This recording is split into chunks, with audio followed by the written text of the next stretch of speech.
যে রসুল কিভাবে সমাজকে পরিবর্তন করলেন। আজকে তাকিয়ে দেখেন গোটা বিশ্বের মুসলমানের কি অবস্থা।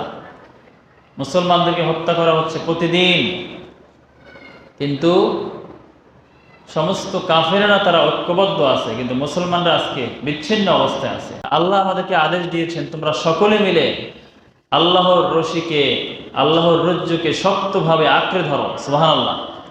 আমরা কি এই আল্লাহর কথাকে মানতে পেরেছি? আল্লাহ বলেছেন, ওয়া'তাসিমু বিহাবলিল্লাহি জামিআন ওয়া লা তাফাররাকু।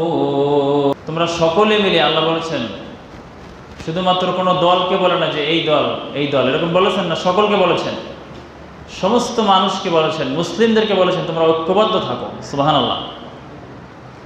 সকলে মিলে আল্লাহর রশিকে তোমরা আঁকড়ে ধরো আর বিচ্ছিন্ন হয়ে যেও না। আজকে মুসলমানদের মধ্যে দলাদলি বেশি না কম? আল্লাহ বলেছেন রসুলকে, ইন্নাল্লাযীনা ফাররাকু দীনাহুম ওয়া কানু শিয়া। যারা দিনকে এভাবে খণ্ড বিখণ্ড করবে, টুকরো টুকরো করবে, তাদের মধ্যে এই দলে তুমি নেই। কারণ রসুল এবং সাহাবারা তারা কয় দল ছিল? সাহাবীদের মধ্যে কোনো ভাগ ছিল? রসুল যা বলতেন, আদেশ করতেন আল্লাহর পক্ষ থেকে। রসুল কি বানিয়ে বলেছেন কোনো কথা? আল্লাহ তাআলা গ্যারান্টি দিচ্ছেন, মা ইয়ানতিকু আনিল হাওয়া ইন হুয়া ইল্লা ওয়াহয়ুন ইউহা। আমার নবী নিজের থেকে বানিয়ে কোনো কথা বলতেন না। সুবহানাল্লাহ বলেন। আল্লাহ গ্যারান্টি দিয়েছেন, যদি তিনি বানিয়ে বলতেন, আল্লাহ বলেছেন সূরা হাক্কার মধ্যে, ওয়ালাউ তাকাওয়ালা আলাইনা বা'দাল আকাওয়িল। আল্লাহ বলেছেন, যদি আমার নবী বানিয়ে কোনো কথা বলতো, আমি তার ডান হাতকে ধরে ফেলতাম, তার কণ্ঠনালীকে কেটে ফেলতাম। তার মানে কি, নবী যে কোনো মিথ্যা কথা বলেন নাই, বানিয়ে কোনো কথা বলেন নাই, আল্লাহ গ্যারান্টি দেওয়ার জন্য এই কথা বলেছেন।